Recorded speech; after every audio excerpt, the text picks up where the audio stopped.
Lana Del Rey's career in the industry started nearly 20 years ago. Here are the highs and lows and evolution of Lana Del Rey. Now, of course, real fans know that Lana first started releasing music under her real name, kinda, Lizzy Grant. So at about 22 years old, after moving to New York City to pursue music, she released her debut EP, Kill Kill, under this name.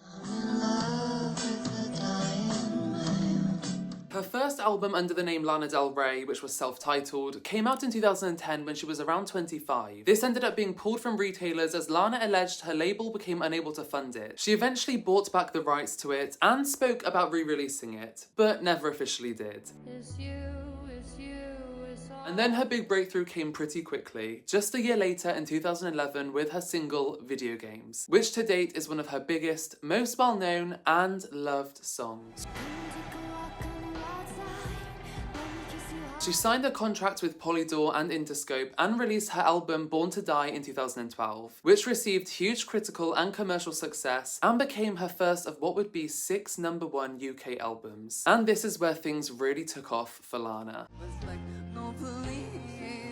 This was also the year that Lana did that SNL performance, which critics were not a fan of and is still rumoured to be the reason why she never received any Grammys. Later in 2012, she released Ride and its music video, which of course had anti-feminist and pro-prostitution allegations. She dropped her next album Paradise just a few months later, and it became her second top 10 album in the US.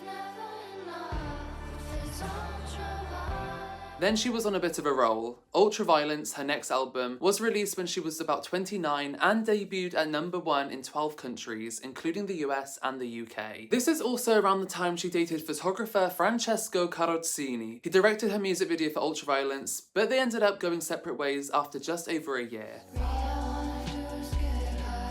In September 2015, she dropped her 4th studio album, Honeymoon, and in 2016 collabed with The Weeknd for the first time on his album. It was probably around this time that they created Lust for Life, which would become the lead single from the album with the same name. The album had a few other collabs on it, including Stevie Nicks and A$AP Rocky, and became her 3rd #1 album in the UK. This was also around the time she announced she was in a lawsuit with Radiohead, which they denied, as well as the fact they were asking her for 100% of her royalties for her song Get Free. She then later declared the lawsuit was over.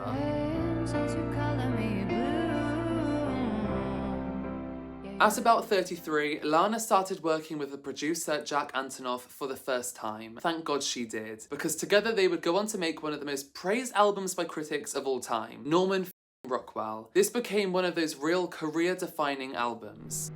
LA, I'm a dreamer, but I'm from nowhere. Who am I to dream? In December 2020, it was reported that she was engaged to musician Clayton Johnson, but this did not last. After this, she dropped a spoken word album called Violet Bent Backwards Over the Grass and planned to drop another, but this plan ended after the manuscript was stolen from her car in 2022. Going back slightly to when Lana was about 35, she released her album Chemtrails Over the Country Club. In true Lana style, this album was released late and with a different name than originally announced. Her next album, Blue Banisters, came just a few months later, not a hugely successful performing album, but a favourite of the hardcore fans. And then there was her album Did You Know There's a Tunnel Under Ocean Boulevard, which included a song featuring Jack Antonoff about his wife, Margaret Qualley. And this was also the year she was filmed working in a Waffle House, simply because she wanted to.